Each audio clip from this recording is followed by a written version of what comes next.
very soon, already in July, we're gonna see most anticipated premiere of the year, at least for me, Christopher Nolan's Oppenheimer. Let's discuss what is so unusual about that movie. First of all, the movie is the first in the director's career biopic. It will tell us the story of American physicist Robert Oppenheimer, father of the atomic bomb.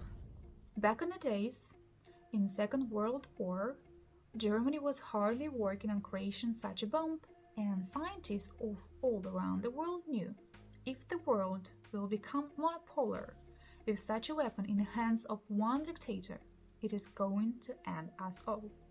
So the main idea of creating something similar in other countries was initially generated as an act of peace.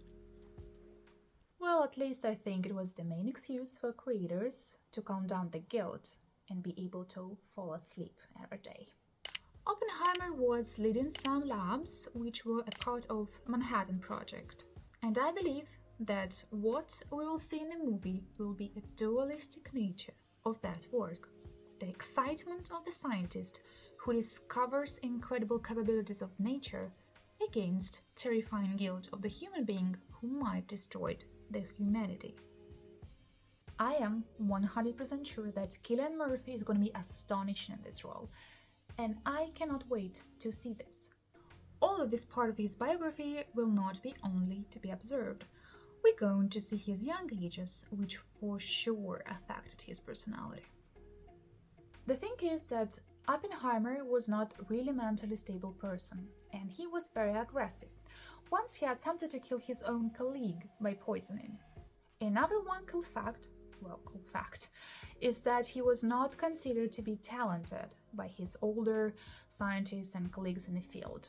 So actually we have a chance to see the story of the hard-working person rather than superhero gifted scientist. The movie has incredible cast: Cillian Murphy, Robert Downey Jr. and Harry Oldman. Also, we are having all rights to see remarkable cinematography, because it will be created by the same team which was working on Interstellar, Dunkirk and Tenet, one of the most beautiful movies of all time. Not to mention that they spent $100 million and shoot the nuclear bomb explosion without CGI. I'm trying not to judge. Anyway, let me know what you're expecting from the movie, and live long and prosper!